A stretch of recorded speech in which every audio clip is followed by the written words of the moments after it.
मनोरंजक काय सांगणार की पहिले तुम्ही प्रशासकीय सेवेत होते, नंतर आता सामाजिक सेवेत तुम्ही अग्रेसर झालेला आणि पक्षाने तुम्हाला जबाबदारी दिलेली आहे. काँग्रेस पक्षाच्या तर्फे तुम्ही हे उमेदवारी मिळवलेली आहे. कसं आव्हान राहील तुम्हाला आणि काय तुम्ही तुमची प्रेरणा घेऊन समाजाने पुढे जाणार?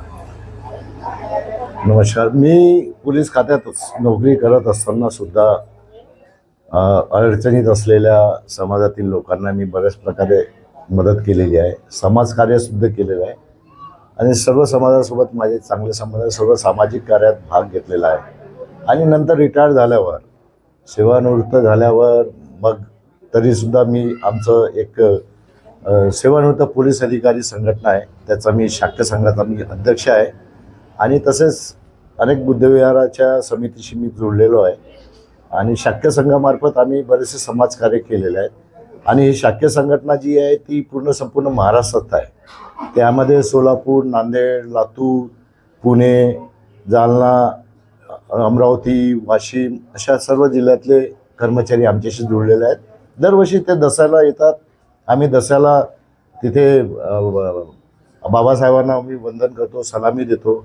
या प्रकारे आम्ही जोडलो. आणि मी या उत्तर प्रभागातलाच राहणार असल्यामुळे समाजातल्या सर्व लोकांशी माझे चांगले संबंध आहेत आणि अनेक सामाजिक कार्यक्रमात मी भाग घेत असतो आणि आताही अडचणीत असलेल्या लोकांना मी मदत करत असतो. सेवानिवृत्त झाल्यावर मला आता माननीय नितीन राऊत आमचे आमदार उत्तर नागपूरचे, तसंच विकास ठाकरे आमदार यांनी मला एक चान्स दिला. मला पंजावर प्रभाग 1मधून निवडणूक लढवण्यासाठी त्यांनी मला चान्स दिला. त्याबद्दल मी त्यांचा सर्वांचा आभारी आहे. आणि काँग्रेस पक्षातर्फे शक्यतो जेवढ्या जास्तीत जास्त कामं करता येईल तेवढ्या मी करणार आहोत. कारण आम्ही बघितलं की उत्तर नागपुरात स्पेशली आमच्या प्रभागात प्रभाग क्रमांक 1 हा धनाढ्य लोकांचा हा प्रभाग आहे.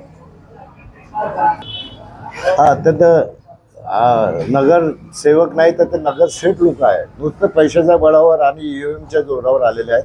आणि तुम्ही पाहता की संपूर्ण त्यांची सत्ता सगळे केंद्रात आणि महाराष्ट्रात सुद्धा सत्तेच्या जोरावर त्यांनी अनेक गरीब लोकांना पैसे देऊन मतदान करण्यासाठी प्रवृत्त केलेले आहेत. आणि जे पैसेवाले ते पैसेच ते धनाढ्य होत आहेत आणि जे गरीब आहेत ते गरीबच होत आहेत. आमच्या प्रभागात फक्त नावापुरतं पर्टिक्युलर एरियामध्येच विकास झालेला दिसतो. आम्ही बरेच भागात आता फिरतोय तर तिथे विकास झालेला नाही आणि नगरसेवक कधी 9 वर्षापासून कधी फिरलेले नाहीत. परंतु आता आम्ही चारही जे सदस्य आहोत काँग्रेसचे, आम्ही ठरवलेलं आहे चारही उमेदवारांनी की निवडून आल्यावर आम्ही काँग्रेस पक्षाकडून सर्व पूर्ण प्रभागातले जेवढेही अडीअडचणी असतील, जे काही कामं थांबलेले असतील ते कामं आम्ही पूर्ण करणार आहोत आणि शक्यतो जास्तीत जास्त सेवा देण्याचा प्रयत्न करणार आहोत. मला या राजकारणाच्या मार्फत समाजसेवा करायची आहे. त्यामुळे मी कॅन्डिडेट उमेदवार म्हणून काँग्रेस पक्षातर्फे उभा आहे. सर, काय सांगाल की प्रभाग 1 जो आहे तुमचा आणि तुमचा क्रमांक पण 1च आहे, तर निवडून आल्यावर पण तुमचं एकच कायम राहील का? या दिशेने तुम्ही कसं काम करणार? बरोबर आहे. 1 नंबर प्रभाग आहे आणि 1 नंबरवरच आहो. पण मी पण काम त्या पद्धतीने 1 नंबरचंच काम करून दाखवीन अशी मी सर्व लोक. तुम्ही आता समाजसेवेशी जोडलेले आहे. अनेक आव्हानं तुमच्या समोर राहतील आणि या संदर्भात तुमची काय तुम्ही अभ्यास केलेला आहे? कसा लोकांच्या समोर जाणार, लोकांच्या समस्या कशा सोडवण्याचा प्रयत्न करणार? मी पोलीस खात्यात असताना मला प्रशासनिक अनुभव आहे आणि मी राजकारणी लोकांनाही मी जवळून पाहिलेलं आहे. त्यांची काम करण्याची पद्धत वगैरे सर्व बघितलं आहे. पण मी जर निवडून आलो तर शक्यतो सर्वात जास्त प्रशासकीय कामं जी असतात, म्हणजे बऱ्याच अडीअडचणी असतात, सामान्य लोकांना प्रशासनाकडून हवी तेवढी मदत मिळत नाही. तर मी प्रशासनाकडून जास्तीत जास्त त्यांना मदत कशी होईल हे सोडवण्याचे मी प्रयत्न करीन आणि शक्यतो लोकांना जास्तीत जास्त सर्व प्रकारची मदत करण्यासाठी मी तत्पर राहील.